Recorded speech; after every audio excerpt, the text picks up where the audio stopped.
Morning. It's nice to get started in just a minute or two.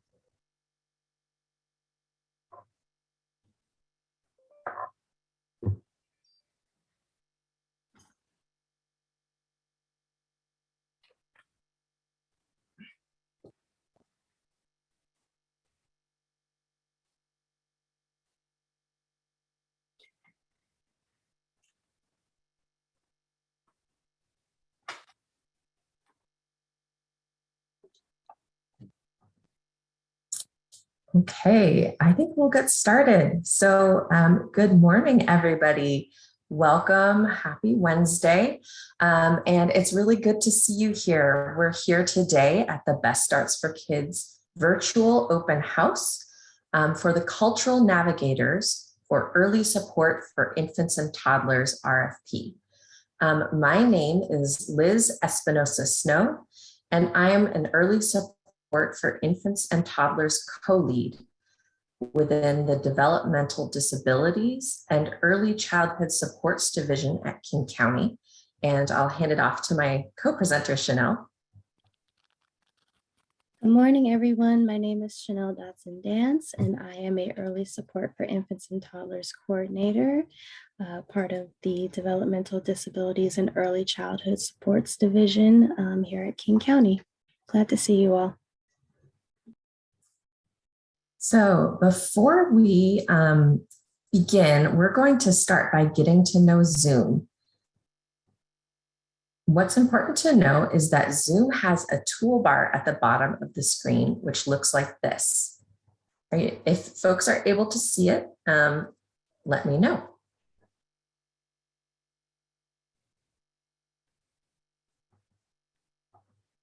And one other important thing to know about today's session is that we have interpreters here.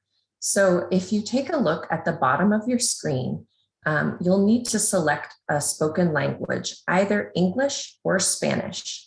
And to do that, go to the globe at the bottom of your screen and please select either English or Spanish. The other thing that is important to know for today is we're going to be speaking slowly, and we ask folks to please not speak over each other so that our interpreters can interpret.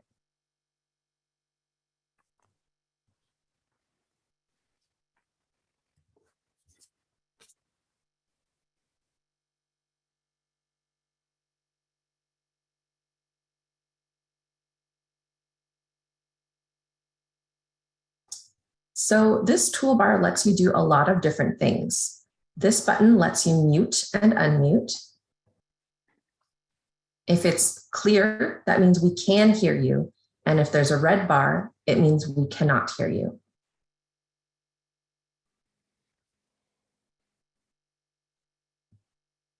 Okay, also on the toolbar is a stop or start video. When it is marked here, then we can see you. And when it has a red line through it, that means that we cannot see you. Like a Wi-Fi or just a basic kit. So we would love to see your faces. We welcome you to turn your videos on. Seeing your faces helps us connect with one another. So if you would like to, then please click your video on so that we are able to see you here this morning. I was just trying to figure out if you have one of our programmable ones, where it's like a program. Also on your toolbar is the chat button. This lets you type in the chat so that if you have any questions during our meeting, then you can type in the chat box. And just to point out that if you are in the chat box, then you have the ability to type to everyone, or that you can type to a specific person in the chat box. 32E, right? All right, so before we go into the presentation part, we wanted to do introductions. So we invite you to either unmute or type. Actually, let's type into the chat box because we have interpreters, your name, role, organization, and also something that you're hoping to learn at today's open house for cultural navigators for early support for infants and toddlers. And we'll just give a few minutes for people to think about that and put your message in the chat.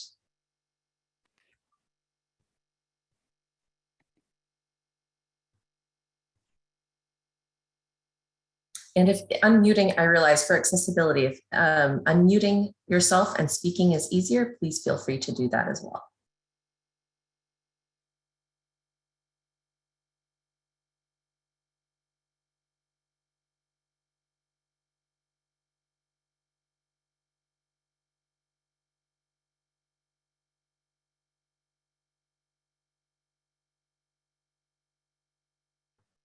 Okay, I see wanting to learn about this current opportunity, learning about this investment area, hoping to learn how this will be available to constituents. Thank you.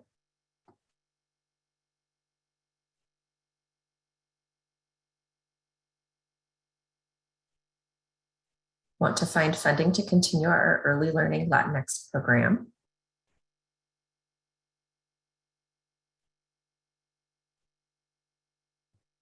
And learning more about this opportunity. Okay, well, please continue to share what you're hoping to learn today in the chat as you think about it. We'll continue to go on with the presentation today.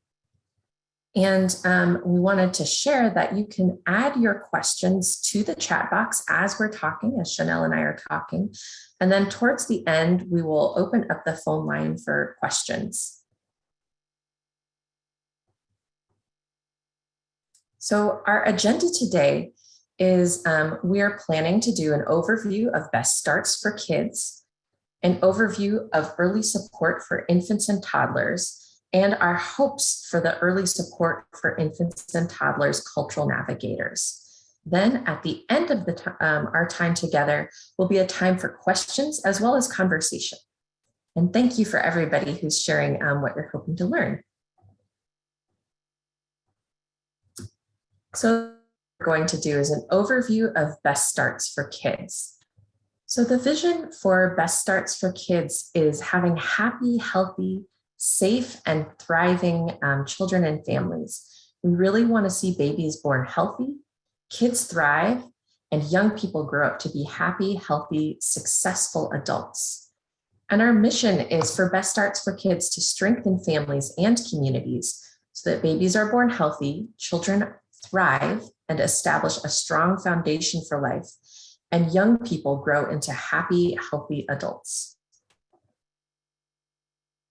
The Best Starts for Kids levy has been reapproved by the public, so thank you to any King County voters who are out there.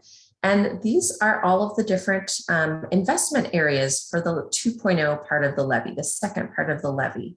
And as you can see, there's a lot of different investments for prenatal all the way through age 24, including new investments in childcare, capital investments, homeless prevention, and then much of the levy is focused on investing early. And that's where this opportunity falls within the prenatal to 5 investing early portion.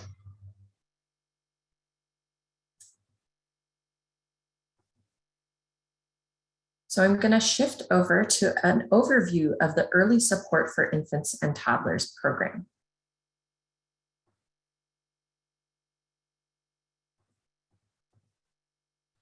So what is it? Early Support for Infants and Toddlers is a program that provides services and supports to enhance a child's development, help parents and caregivers understand how to families' individual needs. So it's not a cookie cutter program. It's really meant, oh, I see my internet is unstable, so please let me know if you can't hear me. But it's not a cookie cutter program. It's really meant to support every individual child and family and what they need. It's eligible for all, or it's for all eligible children who are ages birth to 3 who have developmental delays or disabilities and for their families. And this program is available regardless of income. And families are served at home or in childcare or in their community. With the recent COVID pandemic, they've also been served virtually, which is considered at home.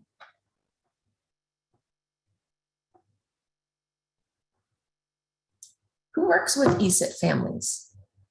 There are 13 early support for infants and toddlers provider agencies in King County, and they serve all over the county. They employ a variety of people in their agency, including family resources coordinators, special educators, occupational therapists, physical therapists, speech therapists, and all of these different professionals and providers support the individual families. And this is who cultural navigators would likely be working with. And what does early support for infants and toddlers look like right now? There are over 500 staff, so those PTs, OTs, special educators across the county who are serving about 5,000 children a year. And the program is much more than this, but we wanted to share, related to the cultural navigator work, some materials for early support for infants and toddlers are translated into the family's home language, and interpreters are available and required for any family who needs it. And we do have some staff of those 500 or so staff who are bilingual, or some staff who are bilingual and bicultural. Over the coming years, early support for infants and toddlers is working on quite a few things, but in particular, we're working on improving families' access to Esit, making sure that more families can get into this program who wish to. We're also working on strengthening quality, culturally and linguistically relevant services to families, and supporting transitions out of this program to other programs after age 3. The other thing that we're working on is increasing the number of early support for infants and toddler staff who are reflective of communities. And something that I wanted to share as we go into the next section, talking about our hopes for the cultural navigators, is that in 2021, the Developmental Disabilities and Early Childhood Supports Division held listening sessions and worked with local organizations to hold focus groups, because we wanted to hear from community members and from parents with children with delays and disabilities to hear more about their experience and what they wanted. One of the listening session community members shared this quote, which is, "Each child and family is valued, welcomed, appreciated just as they are in their developmental, cultural, and linguistic context. And there's a need to be met there with respect and services that affirm and hold the child and family with a place of mutual learning, growth, and support." This quote we thought was really helpful, and is sort of what we want you to hold as we talk about our hopes for cultural navigators within early support for infants and toddlers. And the other thing to note is that from these listening sessions, we did hear many families asking for cultural navigators to support families who are in early support for infants and toddlers. So I'm going to pause here for a moment to see if there are any questions that we can answer about the program before we go into what this opportunity will look like.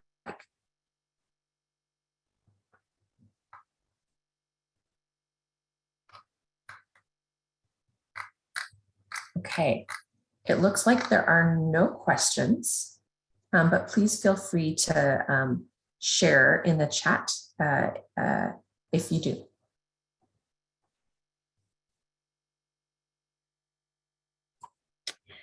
Okay, so I will continue to talk about our hopes for cultural navigation for early support for infants and toddlers. I'll get into this a little bit later or in the next slide, but I wanted to just point out that I'll be talking about like the difference between an interpreter and cultural navigation, because that can look like it might be the same, but we are definitely looking for something. They're not, just to show that they're not the same. And I will tell a story about my time before I came to King County, that I worked as a service provider at a local Esit agency. There was a family that was deciding whether to start Esit services, and this family spoke another language than me. The parent was concerned that putting the child in Esit services, that it would follow this child all the way until the child got to college, and that would affect the child's ability to be able to get into college. Now, this is all what I understood that the interpreter was saying to me. I was trying to explain to the interpreter and the family that it would not follow this child all the way to the university. And I'm sure that the interpreter was interpreting exactly what I was saying, and she was doing the same for the family. But for some reason, there was a disconnect between what I was saying, what the parent was saying, what we both understood, and I'm sure what the parent knew based upon her background and experiences. The parent ended up declining services for the child, but just to think about how a cultural navigator could have helped that situation so that we could have a better understanding of each other in that moment, for that child to be able to get into services. So we'll just pause here for a second and ask a question of the audience. Why do you think that cultural navigators are important? And you can unmute yourself and speak, or you can chat your answer. So I'll pause here for a moment. Good morning. My name is Cynthia Grayson, and I'm with ICCFS. One thing that I have experienced, and certainly firsthand, is, and I think it's important for cultural and linguistic matching, is because of shared experience many times. Some of my parent educators come from the same cultural and ethnic background and speak the same language. So I think those shared experiences have been very important, have been key in building rapport and engaging families, and also developing a trusting relationship. So I think that is very important when working with families, especially when you have a child that may have special needs. And sometimes our parents are very sensitive and want to be good advocates for their children and need that additional support. But I think it's certainly important for someone to have a relationship with them that they trust, that they can have those courageous conversations about what that child may need, and also help them to understand how the process works. Absolutely. Absolutely. Yes. Thank you so much for sharing that. Would anyone else like to share? I see in the chat that Mother Africa shared they reflect and advocate specific needs of the communities they work with. Thank you.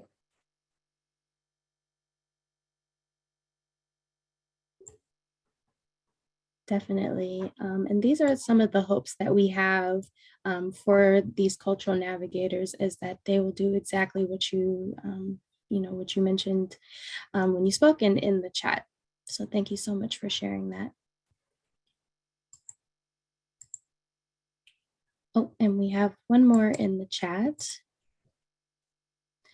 Early intervention is about having individualized services. I think it is easier to understand a family's priorities and dreams and to establish trust when they come from a similar background, less room for judgment and misunderstandings. Absolutely. Thank you so much for sharing that. So this slide just shows how cultural navigators fit into Esit's plans. We, as a system, recognize that our providers are not reflective of the communities that we serve. And so to address the needs of our families and ensure that services are linguistically and culturally responsive and relevant, these are some of the things that we are working on. So as a part of our plan for language access, we are continuing to work on interpretation and translation. So this is the short run that you're seeing over here to the left for language access. And in the mid run here is where we have the cultural navigation, again, separating that these are not just interpreters and translating, but really being a cultural match and helping families understand services better and really walking them through the program from start to finish. Also in the short term, there is training and professional development for current Esit staff to work with diverse communities. Like I said, cultural navigators to support families and Esit service providers, excuse me. And in the long term, we are really working towards a workforce that is reflective of the communities that we serve. So workforce development within Esit to support career pathways, especially for Black, Indigenous, and people of color, and bilingual and bicultural staff, community, BIPOC-led community-based organizations to help them become Esit provider agencies in the future. These are all things that we are working on. And one thing I want to add is just one thing we know is that we're going to need to continue to have interpreters and translations as needed in the long run, because there's no way that we'll be able to have cultural navigators or workforce who are reflective of every single family in our diverse community. So all of these things are going to build and continue as needed.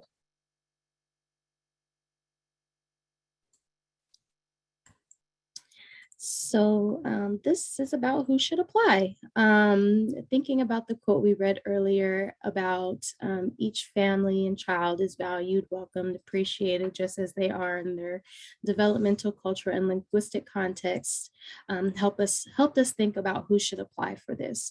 So we are hoping to partner with agencies that are culturally specific and community-based. And we are also looking for organizations that are grounded in one of these following areas. You don't have to be grounded in every area, but we hope that any cultural navigator would be able to develop skills across these areas. So organizations that have experience in or are willing to learn about partnering with and or serving Black, Indigenous, and people of color communities, especially families with young children, partnering with and serving people with developmental delays and disabilities, that they have relationships with Esit agencies and are willing to be trained in Esit, and also that they are grounded in this area of supporting healthy parent-child relationships, as well as supporting children in the child welfare system. So we want community-based organizations that have knowledge, experience, funds to provide Esit services in the future. We want individual cultural navigators to feel that they have the option to work in the Esit system and have access to scholarships for higher education. And we want the organization to have relationships between the cultural navigator organizations and Esit organizations, and to have a true partnership with equal power.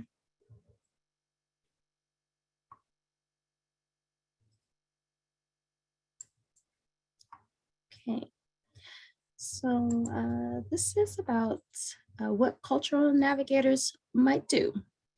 So with each family served, build relationships with the family, attend meetings at the beginning of Esit services with the family, support family as needed on an ongoing basis, be present when the child transitions out of the program.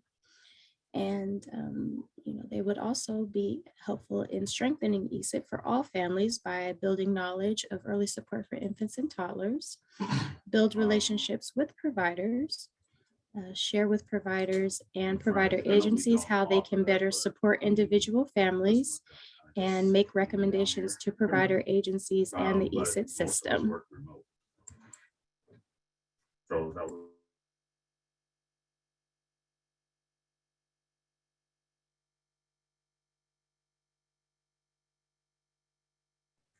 I'm just going to stay on this slide for a moment so that people can read through and think if they have any questions.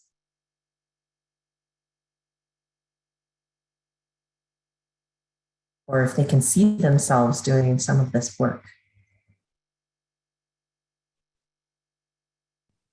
I just have a quick question. It's Cynthia Grayson again. So basically this Navigator, and I don't know how families would be referred, would families be referred to the various agencies who are providing cultural navigation, based on the family's need or language needs? So I'm trying to, visualize this from the start to the finish. And so is that something that would happen, or would we be receiving calls or recruiting families who may be having children with special needs? I have my own early learning programs, so I know my staff is doing this work. And it would be nice, if there was somebody that we could refer them to continue to support them through the process. So just trying to have a better understanding. Yeah, that's a really great question. And I think my colleague Juliet is on the call too, so I encourage you to chime in.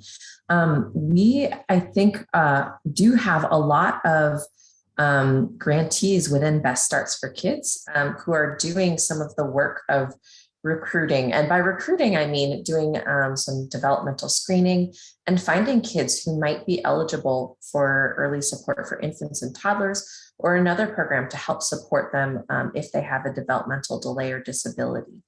And so I think the intention with this, and we're still working on this and figuring this out. So this is a good conversation to be having together.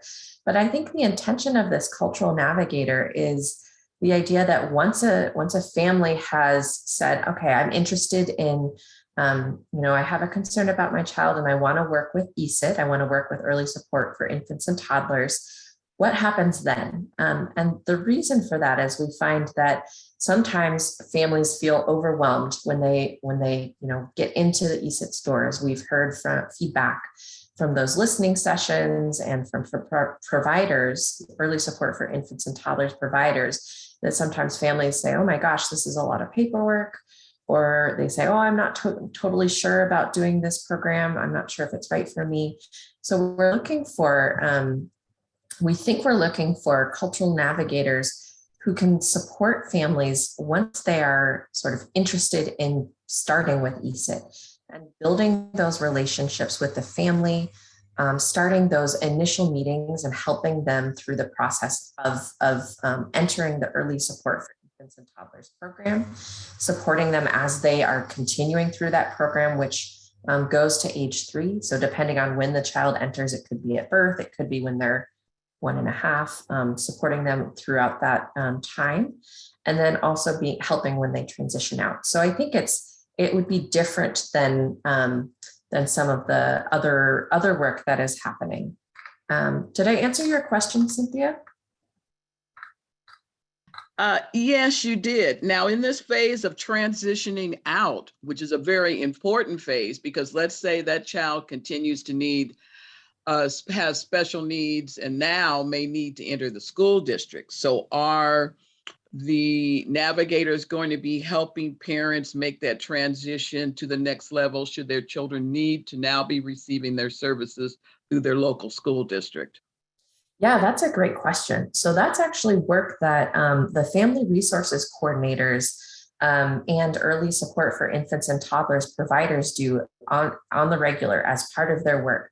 As a child is transitioning out of early support for infants and toddlers, they set up meetings with the school district or ECAP or whatever program that may be helpful. But we also know that transition is a really hard time for a family and child. And so the hope is that the cultural navigators can help, because they've built this relationship with the family, and hopefully the Esit, and we know that the Esit early support for infants and toddlers providers have also built the relationship with the family, but I don't think it would be the job of the navigator to do that transition. That's what Esit does, but it'd be the job of the navigator to support that family during that transition. And that's, again, it's just because we know that that can be really challenging. But I think the goal here is that, as Chanel was saying, let me see if I can go back one slide. The hope here is that all of these, that all of these things are happening, that the cultural navigators and the early support for infants and toddlers providers are equal partners in supporting this individual family to receive services and move on to their next thing. So I hope that sort of answers that question as well. Yes, thank you so much. You are welcome. And let me go into the chat and see. Okay, Mother Africa said, I had this exact same question. How do the navigators, say at Mother Africa, get connected to families in Esit programs? Yeah, again, we're figuring this out, but I think that the hope would be that there's a strong partnership between Esit programs and the navigators. And we're still, if you have thoughts because you have experience with this, we're happy to hear them. And then Sandy has, just to be aligned on terms. Great question, Sandy. I was realizing I was using multiple terms as we were talking. Provider agencies are organizations that have services for families 0 to 3, actually, instead of 0 to 5. And that's early support for infants and toddlers provider agencies. The Esit system is BSK funding group. Is your understanding correct? So let me back up a little bit, just a moment. So we have a program already called Early Support for Infants and Toddlers that has 13 different early support for infants and toddlers provider agencies.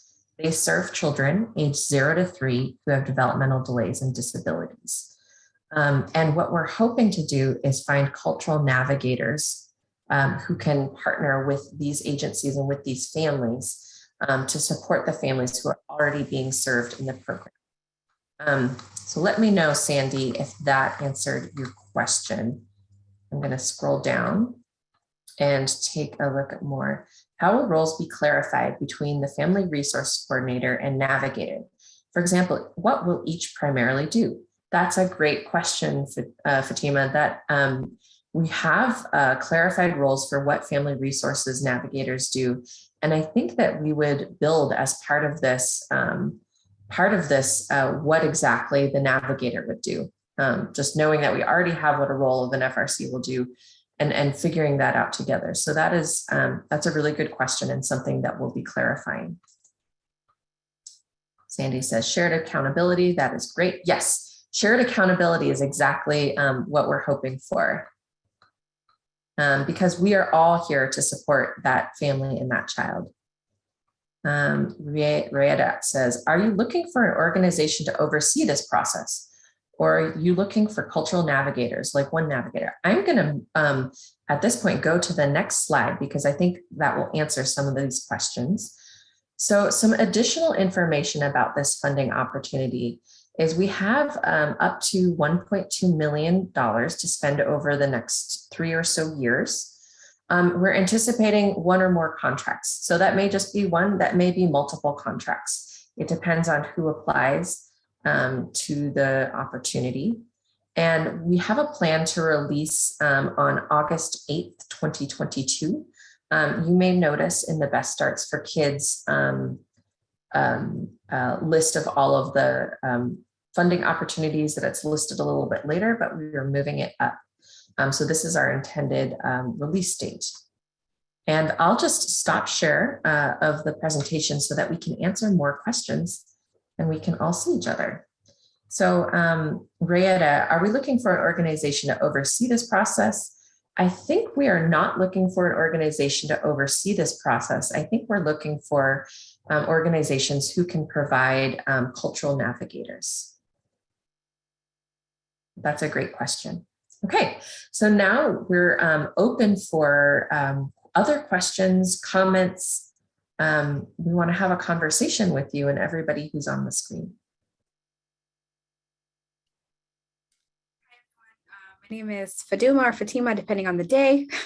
I'm a program manager at Open Doors, and I have a logistical question, kind of. Given where the different Esit agencies kind of sit in the county and where the different CBOs sit that have different language capacities, what is the process going to look like for kind of identifying, okay, this Esit agency has this need for these cultural groups, this is the agency that's a best fit, and then fostering a relationship between them two to serve that particular population in that particular area. I don't know if that makes sense, because I'm thinking that we're probably going to have languages that are hard to find interpreters for, that would really benefit from a cultural navigator. So I just kind of wanted to know what was the thinking around that. Oh, yeah, this is a really great question. And I think that we will want to do more thinking about this. So this is my off the cuff answer, and I invite any of my colleagues to jump in, especially those who are on the early support for infants and toddlers team. So Fatima, you said your question was knowing that there's a lot of different providers around the county. They all have some staff who may be bilingual, bicultural, they may have different needs, and knowing that there are different communities all across the county, how are we going to figure that out and coordinate that? Is that kind of your question? Yes. Yeah, great question. I think one of the things that I can start answering that, and then I want to ask my colleagues to jump in. One of the things that we're planning on doing is talking with all of the current early support for infants and toddlers providers to see where they're at, what kind of staffing they have, and where they would need support, and what kind of support they need. Another thing that we would be doing is looking at the families that we're currently serving and seeing if there are any particular community groups or families or lived experiences where we know that families need support. So one example is, this isn't like necessarily cultural, is that we've heard that families who are involved in the child welfare system need additional support. Another thing we know is that we're starting to see an influx, or we have seen an influx in Afghan refugees coming into the state. So we suspect that those families may need additional support. I see Debbie has come off of video, or has come onto video. So Debbie, I'm curious if you have any other thoughts to answer Fatima. Oh, and you're muted still. And Debbie is the other early support for infants and toddlers co-lead. Thanks. Hi, everyone. Yeah, I think that's a really good question. And I think we would, again, like Liz said, we need to think this through, and we welcome your input as Liz and Chanel are developing this RFQ. But we wouldn't want an opportunity to be limited to only one Esit provider agency. So I was holding in mind, as you asked this question, I was holding in mind the Marshallese community, which has been historically underserved in our county. And I know that there are Marshallese families right now currently enrolled at multiple early support agencies. And so what we want to think about is, if we had someone apply, so I'm just using this as an example, if we had someone apply and there was someone who is Marshallese to be a cultural navigator, we would want that person to be available no matter where the family was getting services, right? And so there might be a need to have multiple relationships with different Esit provider agencies. So we welcome input and feedback about how that would look, because the relationship between the agencies, the Cultural Navigator Agency and the Esit Provider Agency, is really important, and we want to hold that central. And so that's just something additional I wanted to share.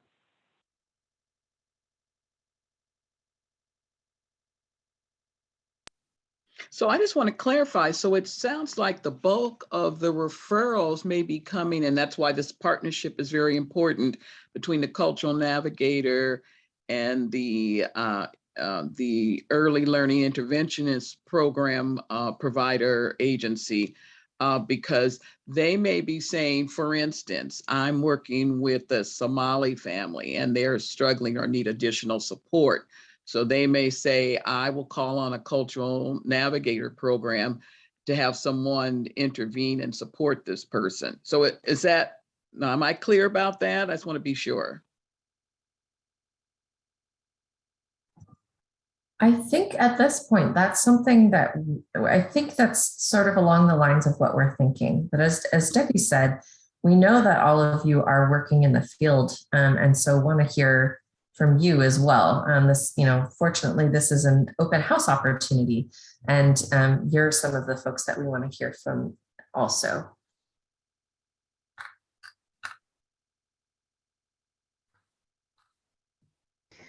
So I work with an agency that works with people from East Africa, and Somalia is one of those categories that we take care of. And we work really hard to provide kind of cultural navigations for the people in our program and to help them transition out of our program into yours.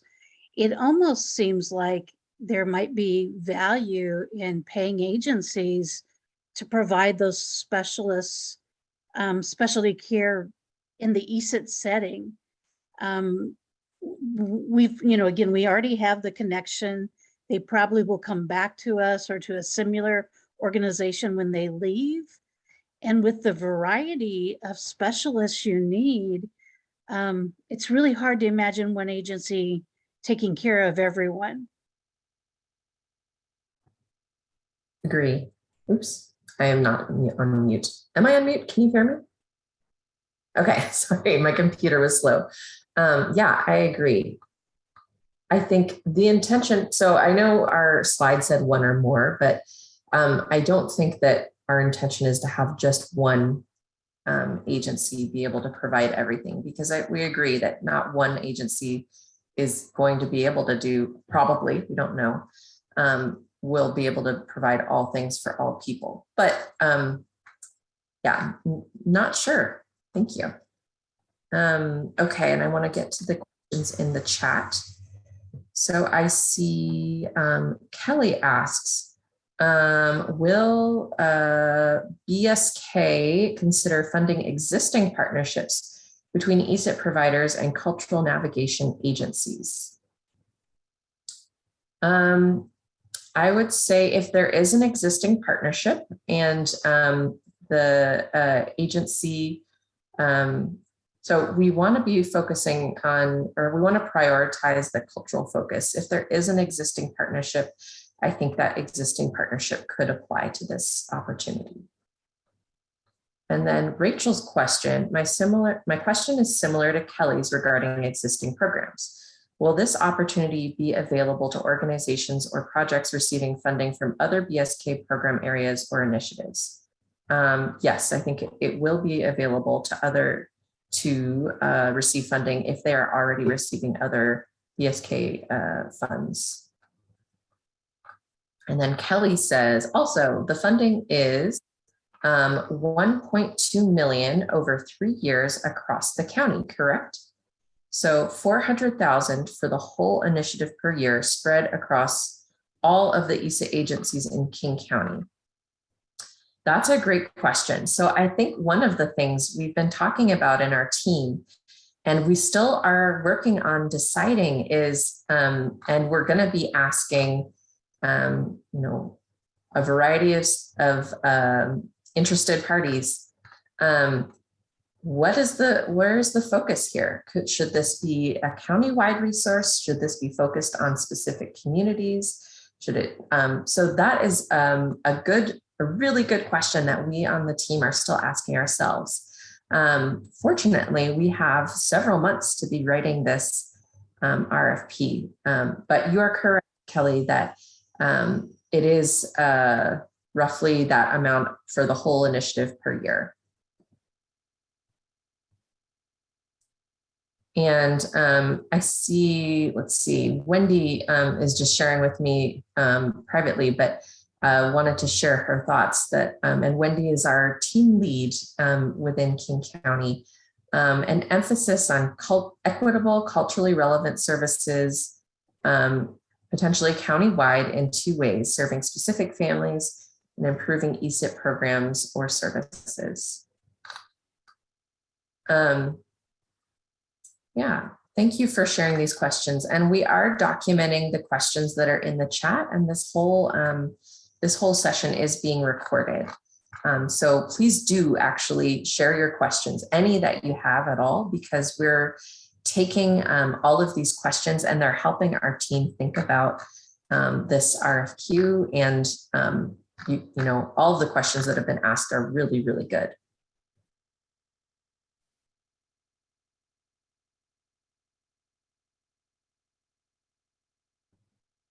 Hey, how can we learn from cultural navigator programs to improve collaboration and systemic change?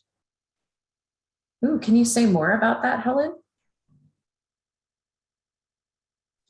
I thought you might ask for clarification. I guess it's just more about what are the learnings and the practices of understanding what are the challenges currently and how do we make 2.0 or the next delivery improvements in regards to sort of addressing those challenges.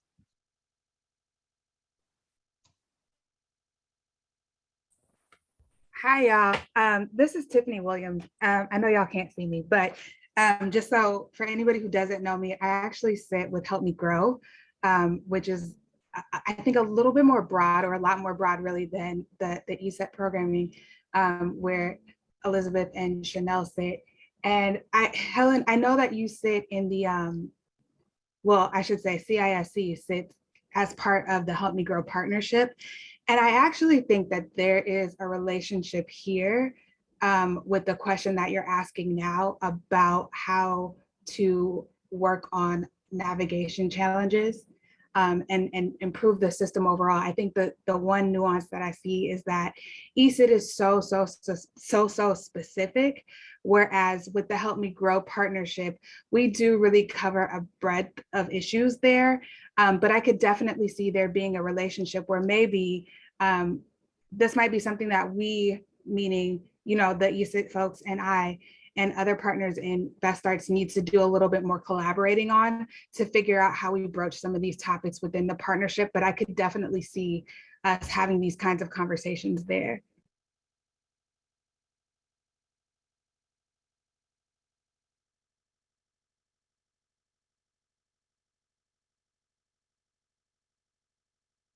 Yeah, thank you, Tiffany. Appreciate you chiming in. And I want to go back and answer Laura's question. This opportunity is open. Anyone can apply. And Sundus had asked a question long ago, asking if, do you have to be a 501c3 organization to apply? And I believe the answer is no, but I want to double check and get back to you before I give a final answer. I also want to read Juliet's. So Juliet is another King County employee who we all work together. Her clarification, because I think this is a really good one. And thanks for sharing it. I'd like to clarify that the Esit provider agency would still be the ones providing the family services, like speech therapy or physical therapy. And the individual cultural navigator would join in partnership to support the family, perhaps like a liaison with the Esit provider and the family. Yes, and I thank you, Juliet, for clarifying that. And I apologize if that was not clear. The early support for infants and toddlers providers will still be doing speech therapy, physical therapy, occupational therapy, but the intent is for the cultural navigator to be joining with the family and a liaison potentially. I think thinking about Chanel's example that she gave when she was a family resources coordinator of the family who was concerned, asking questions about participating in Esit follow their child through the whole school system. She was able to answer no, because an interpreter could just interpret exactly what she said. But if there was a cultural navigator, that person might have been able to help explore between the family and the service provider what their concerns were and really dig deep. Maybe there was a situation in their home country where if you receive services, it would follow you and it would have an impact on your life or career, which fortunately is not the case here.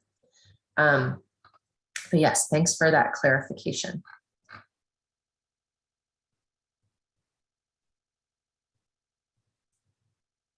What other questions do people have? These have been really good questions.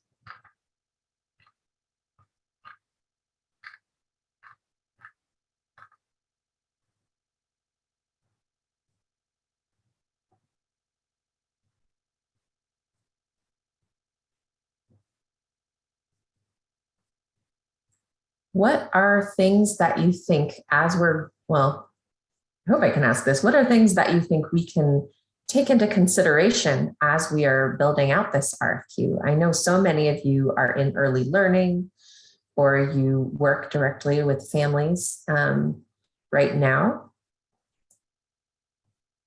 All right, and then Juliet has, while folks are thinking about that, Juliet says, do you have certain cultures that you want represented among the Cultural Navigator offering?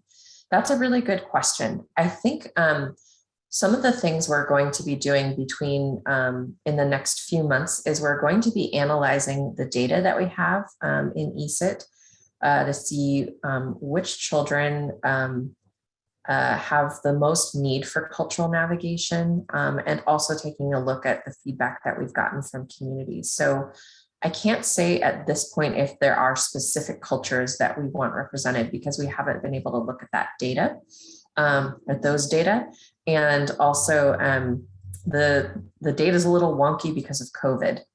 But that is a great question, and we'll be sharing that as we know more. Debbie or anyone else, please feel free to jump in. Hi, this is Rachel from Child Haven. I get the honor of project managing our what we've called our Family Navigator program. So we have developmental specialists embedded within a couple of primary care pediatric offices who do developmental screening, but then case management of developmental referrals to Esit and child find agencies. And a big element of that is that they are bicultural and bilingual and reflect a lot of the like Somali, Oromo, Amharic Spanish speaking patients, and helping navigate those like lengthy paperwork and such to get to Esit agencies, right? And the complicated, all the steps that are involved in that, and in both the openness to the work and then logistics to get there. And we get to do that as part of Help Me Grow and also part of the Esit initiatives. And in thinking about, I thought it was really interesting, Tiffany bringing up kind of how this might interact with Help Me Grow. And then Rayetta, am I saying that right? Sorry if I'm not, but I really liked how you brought up like that reference to like there are already these, Help Me Grow is based in this idea that there are already organizations, people who have developed trust and connections with families, particularly who don't feel necessarily represented by or well served by all organizations in our county. And so I do really think like this idea, like it's one, I mean, obviously I'm all for like embedding and integrating particularly people who are going to help the agencies become more culturally responsive. But I do think there's something to that, like Rayetta was saying, like if there are already people who have these trusting relationships, why add more people? I mean, not why add more people, but like, why not bring in that, like there's real strength there to be working off of. And that's kind of Help Me Grow's working theory, right? So I don't know, I think I'm still just trying a little bit to wrap my, and this isn't exactly a question, but as you were saying, like, what are the things to be keeping in mind? I wonder how there's really that, like, how do we uphold this idea that like communities know the people and the organizations that they trust, and that those warm handoffs and the ongoing support from like an organization like Esit or like many others represented here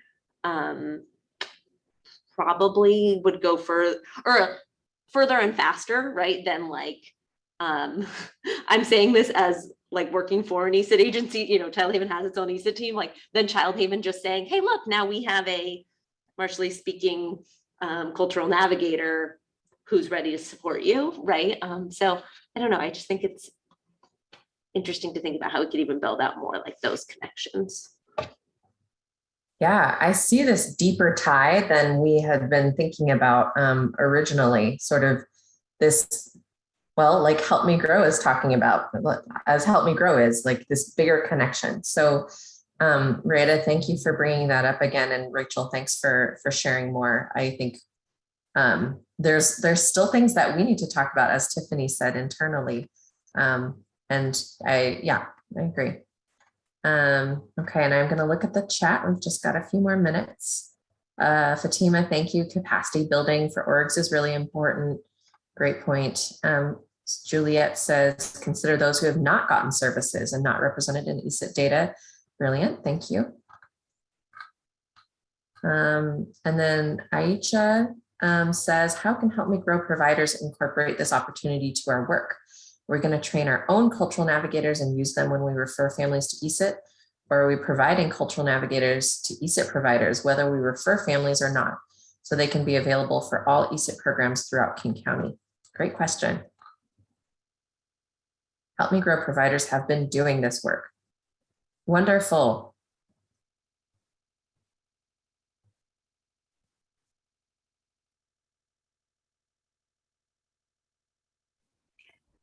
Maybe Liz, is it okay if I jump in again here?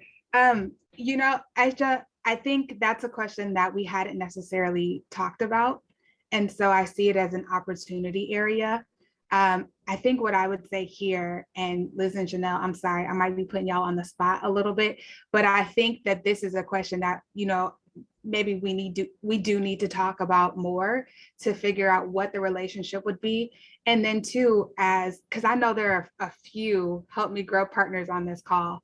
And so with that being the case, I would say if y'all have ideas about what the relationship could look like between the Esit cultural navigators and Help Me Grow partners, send us that information. I'm happy to take it. I see Liz and Chanel nodding their heads. So maybe they're happy to take that too. And we can build that maybe into what the next RFPs look like, because ours is coming out not too long after this one. So thanks for that question. Yeah, great. I completely agree with Tiffany. Please share. And yeah. Yeah, this is Debbie. I'll just say that we recognize and know that this work is already happening. And so this is potentially additional funding opportunity to deepen the work. And I think agree with Tiffany, Liz, Julia, we should have those internal conversations about how to differentiate the funding opportunities or the work, but potentially this could really build upon some of the amazing work that's already happening.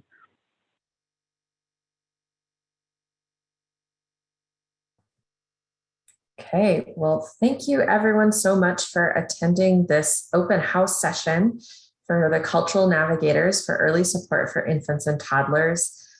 We appreciate your time, your questions, your ideas, your passion, and thank you for sharing all the connections as well. Let me just quickly share screen. This will be available. This recorded session will be available and will be shared on the Best Starts for Kids blog. And you can also scan this to view our funding calendar and subscribe for other updates. We really appreciate all of you and have a good rest of your day. Thank you so much and take care.